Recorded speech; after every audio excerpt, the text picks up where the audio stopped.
tribal chief lost their administrative powers and authority. Powers and authority. Powers and authority. Second point. Tribal chiefs were not allowed. They were not allowed to enjoy their traditional rights nominally under nominally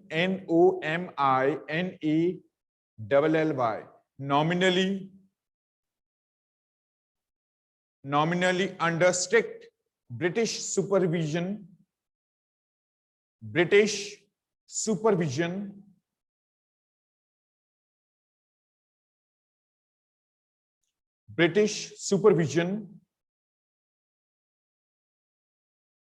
the tribal tradition of third point, the tribal tradition of joint ownership means as the such land which occupied by their ancestors, it transferred from a generation towards a generation in a same family. So such joint ownership of land was disrupted. Joint ownership of land was disrupted.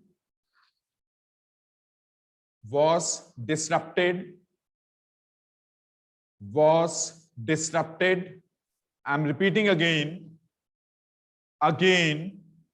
First, tribal chiefs lost their administrative powers and authority. Second one, tribal chiefs were not allowed to enjoy their traditional rights nominally under strict British supervision. And third, the tribal tradition of joint ownership. The tribal tradition of joint ownership. Jayant Khajuria noted down the current point. Then we will listen your problem. The tribal tradition of joint ownership of land was disrupted. Yes, Jayant. Sir आपने हमें lecture में कहा था कि they were allowed to enjoy their traditional rights. किसका? Tribal chiefs. Yes, sir. मैंने कहा था afterwards when the Birsa Munda died in a 1900, afterwards the Chota Nagpur Act which was passed in a 1908, then they allowed to enjoy or follow their traditional rights. After the death of Birsa Munda, Britishers accepted the Munda or a tribal's rights over a land, because it was as a reason behind the revolt which occurred by the tribals against our Britishers because of their policies. Britishers changed their policies after the death of Birsa Munda. This one we discuss in a chapter. Clear, Jen? So the tribal tradition of a joint ownership of land was disrupted. Tribal chiefs had to pay a tribute. Tribal chiefs had to pay a tribute to company officials and discipline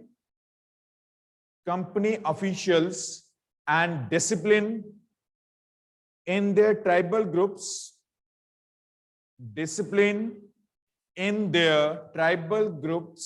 As per the commands of company officials.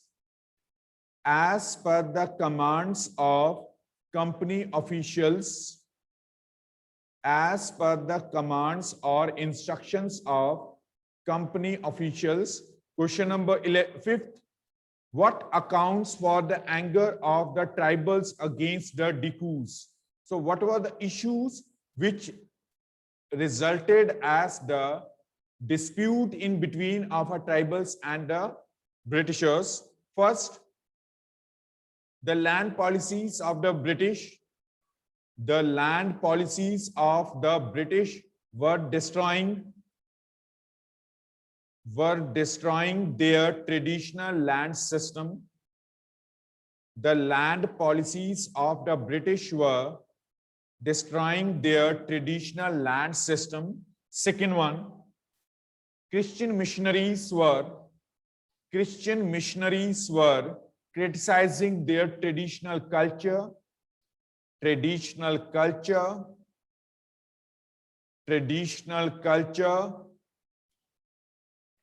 Christian missionaries were criticizing their traditional culture. Third, Hindu landlords and moneylenders.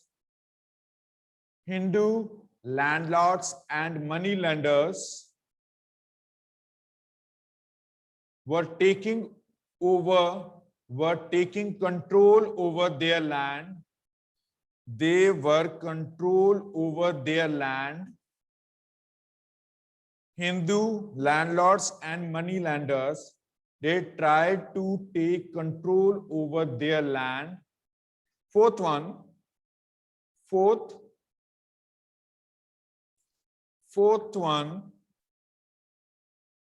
introduction of new cultural tracts, traditions. Introduction of new traditions like alcohol, liquor, corrupt their society. It corrupted their society. Yes, Manasvi. The first to second point repeat kar do. First point, it was as a land policies of the British were destroying their traditional land system. Yes, Rhythm. Traditional land system. इस question में ये point add कर सकते हैं, they buy goods from peasants at cheaper rates. Yes, you can add this. Traders, they purchased the materials or agriculture crops at a low cost from farmers and sold at high rates. It was also as a reason responsible for the conflict between the tribals and Dikus. Second, as the Christian missionaries were criticizing their traditional culture. Third, the Hindu landlords and moneylenders, they were taking control over their ancestral land, Question number 6. What was the Birsa's vision of golden age? Why do you think such a vision appealed to the people of the region? Yes, Rhythm. Sir, can I tell this answer? Yes. Birsa's vision of the golden age was the arrival of the time when the tribals would have their land free of the Dikus and regain their lost glory or happiness. Birsa wanted to talk about the age when people didn't believe in violence, they lived honest life. His vision appealed to the people when unfair laws and policies of the Britishers brought miseries. For And them, second part? they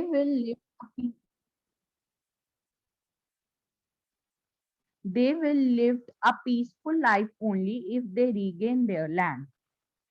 Very good. Yes. The vision of golden age, Birsa, it was a deeply influenced, Birsa Munda, you can write this one also, Rhythm. Birsa, it was deeply influenced by the deeply influenced by many of the ideas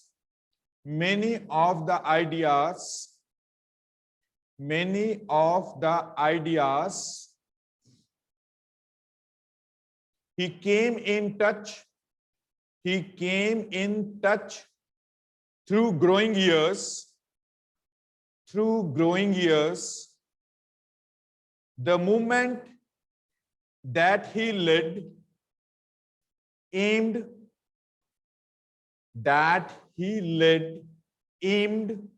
at reforming tribal society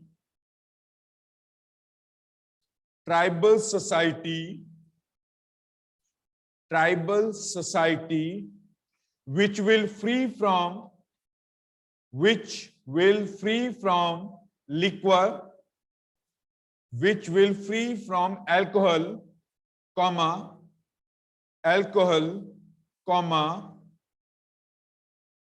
clean their village and stop believing on black magic.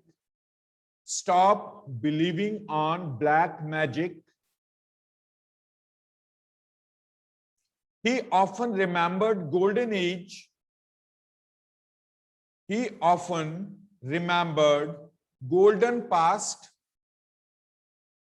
Golden past. He often talked about the golden past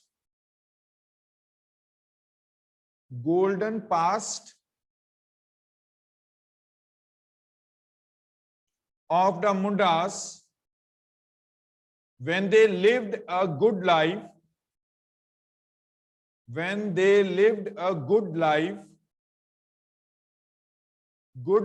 constructed embankments, tapped natural springs, planted trees and orchards, practiced cultivation to earn their livelihoods.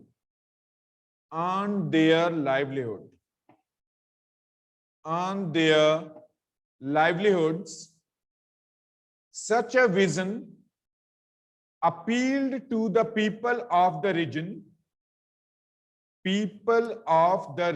because they were very much fascinated, FASCINATED. They were very much fascinated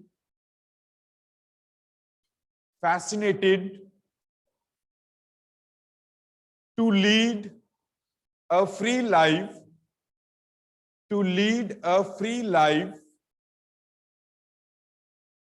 They had got fed up with the colonial forest policies.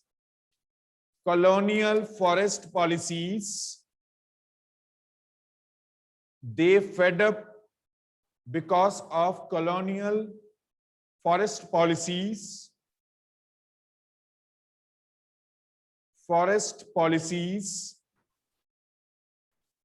And the restrictions that were imposed by Britishers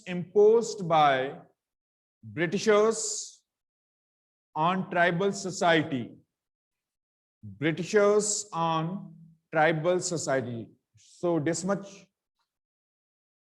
was our chapter, Tribals, Dikus, and a Vision of Golden Age. Clear?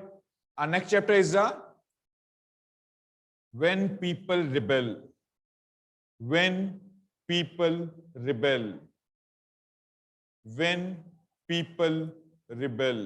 Clear? The Revolt of 1857. Yes, Manasvi? Sir एक बार repeat कर दोगे question? Which question? Yes, Pragati, raise your hand. Pragati. Yes, Pragati, repeat. Birsa Munda was deeply influenced by Revolt of 1857 as the first war of independence. first war of independence, because it was the first time when Indians, they struggle against of colonial rule as collectively. They struggle against of colonial rule collectively. Before of the revolt of 1857, they were struggle for their own objectives. For example, in previous chapter, we discussed about the Birsa Munda, a tribal leader. It struggled to procure their agricultural fields, their forest land, not for the independence of our country, not for the independence of our country. Same as earlier of a Birsa Munda, Tipu Sultan, when he struggled to secure their empire over a Mysore.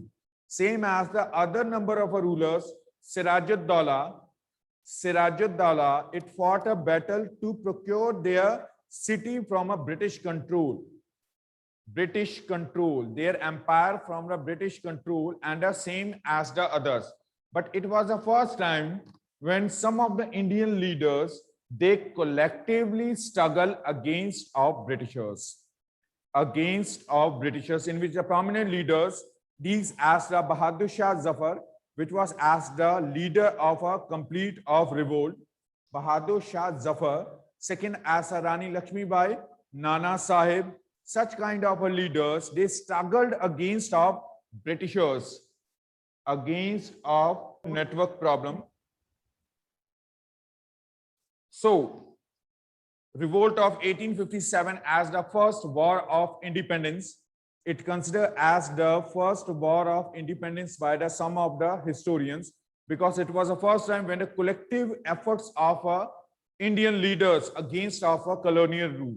But unfortunately, this revolt, it failed because not the complete of India struggle against of Britishers. Not India, complete, all the states of India, they were not completely struggle against of Britishers.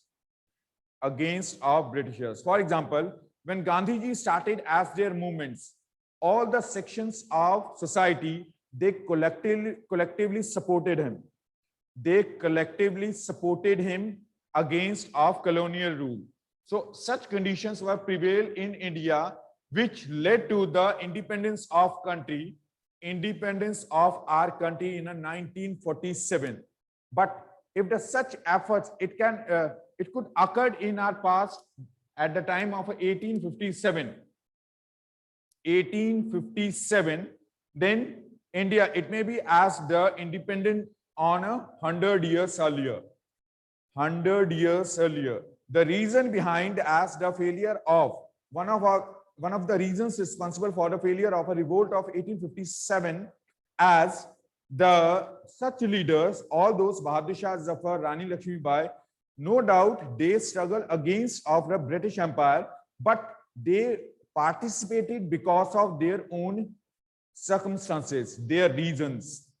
They were not demanding as to independent our country. They tried to procure their conditions, procure their position in their society. For example, Britishers declared as the Bahadur Shah Zafar as the last Mughal emperor. Last Mughal emperor means after the death of Bahadur Shah Zafar, the Mughal rule, it will not continued over Delhi. So Bahadur Shah Zafar took part in revolt of 1857 to procure their position over Delhi. Rani Lakshmi Bai protected their Jhansi. Nana Sahib, it participated because the Britishers, they stopped the pension, that pension earlier which was given to their father Bajirao Peshwa. Clear? Because Nana Sahib, it was as the adopted son of Bajirao Peshwa. So on the behalf of a doctrine of lapse, Britishers refused to pay pension or continued the pension to the Nana Sahib. That's why he took part in a revolt of 1857. Revolt of 1857. Is that clear? Revolt of 1857. Revolt of 1857. So let's start this chapter.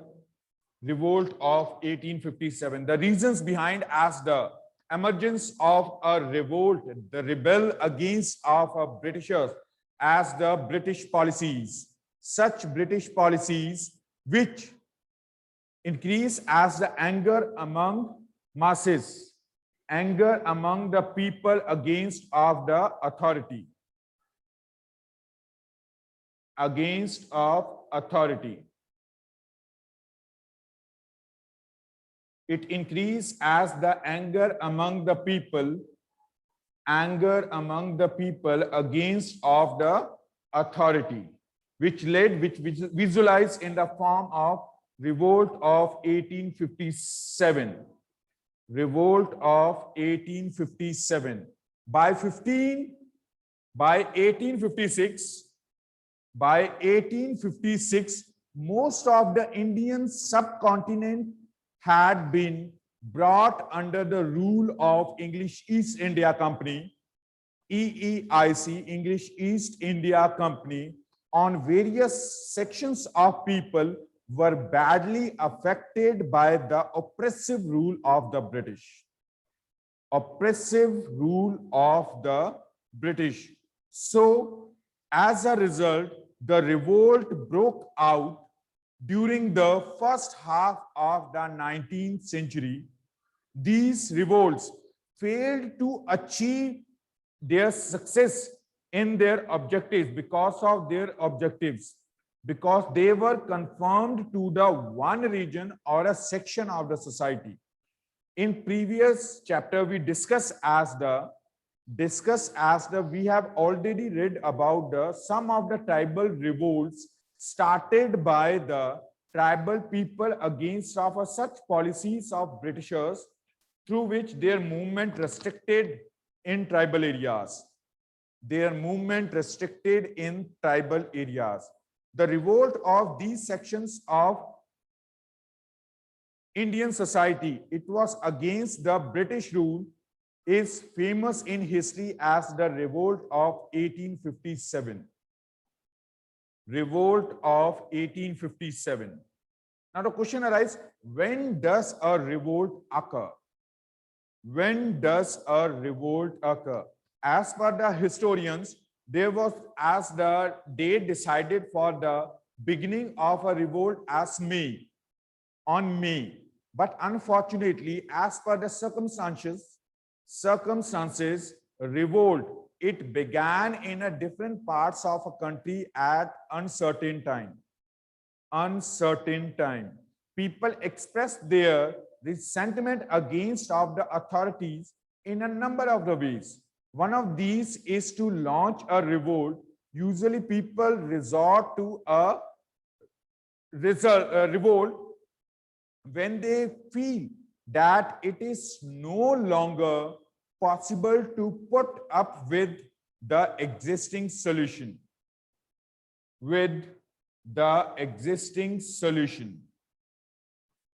To be successful, a revolt needs a popular leader who can mobilize people for the cause they cherish and command respect from them. Moreover, the revolt also needs a strong ideological base with a popular appeal through which the people it encouraged to sacrifice themselves in revolt.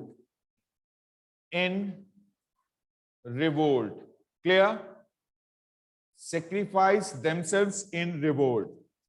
So the revolt of 1857, it was not as due to the one reason. There were the different reasons were responsible, causes responsible for the revolt of 1857.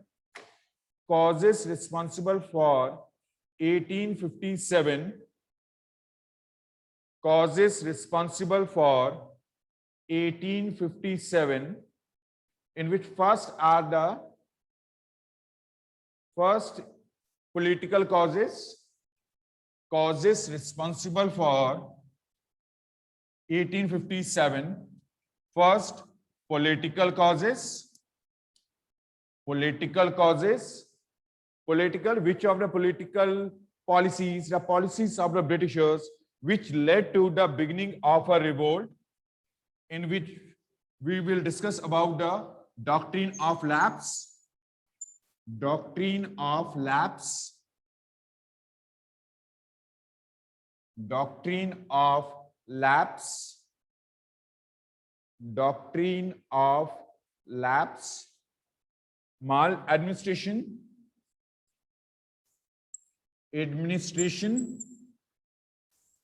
Maladministration means some of the states occupied by the Britishers, by blaming them, blame to the people, blame to the rulers that they can't administer their areas. They can't administer their areas, administer their territories. First, doctrine of lapse. Second one as the maladministration.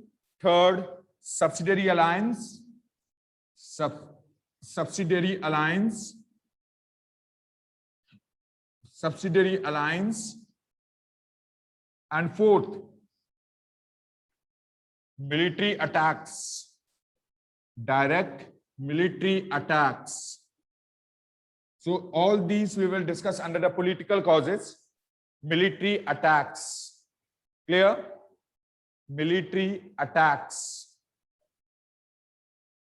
Second are the economic reasons responsible for. Done. Economic reasons. Economic causes.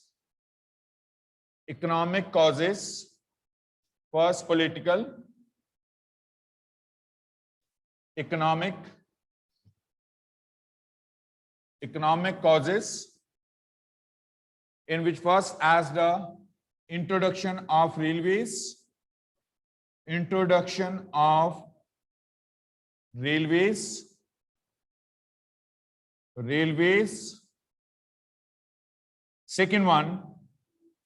Second, commercialization of agriculture. Commercialization of agriculture. Commercialization of agriculture.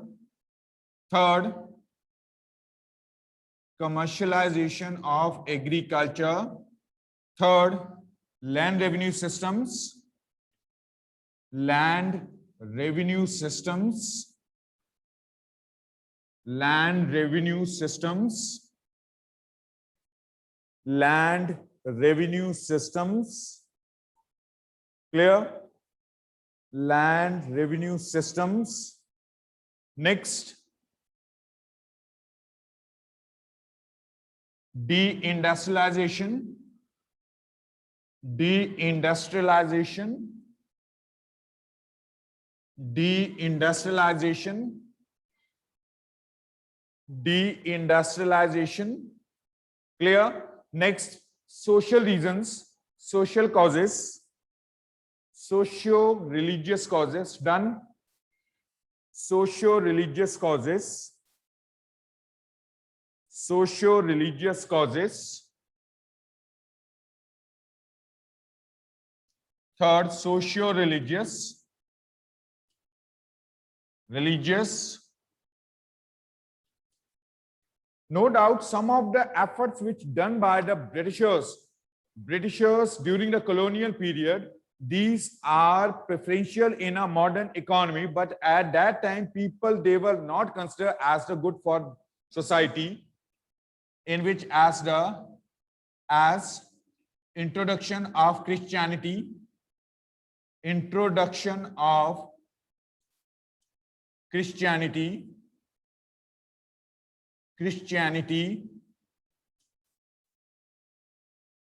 introduction of Christianity, social reforms, in which the Britishers, through the law, they banned on a Sati system. Social reforms. Third,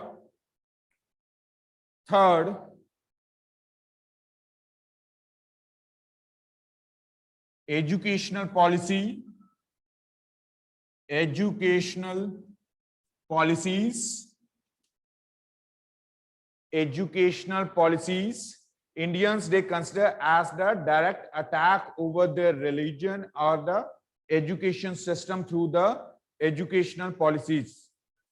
Regarding the educational policies, we will discuss in a 7th chapter. Done.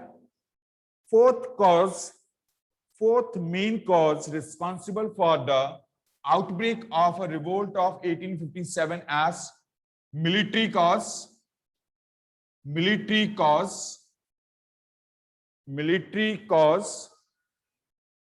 And last, intermediate.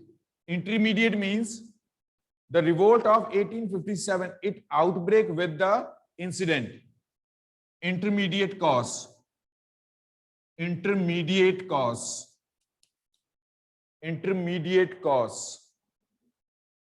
or immediate cause of a immediate cause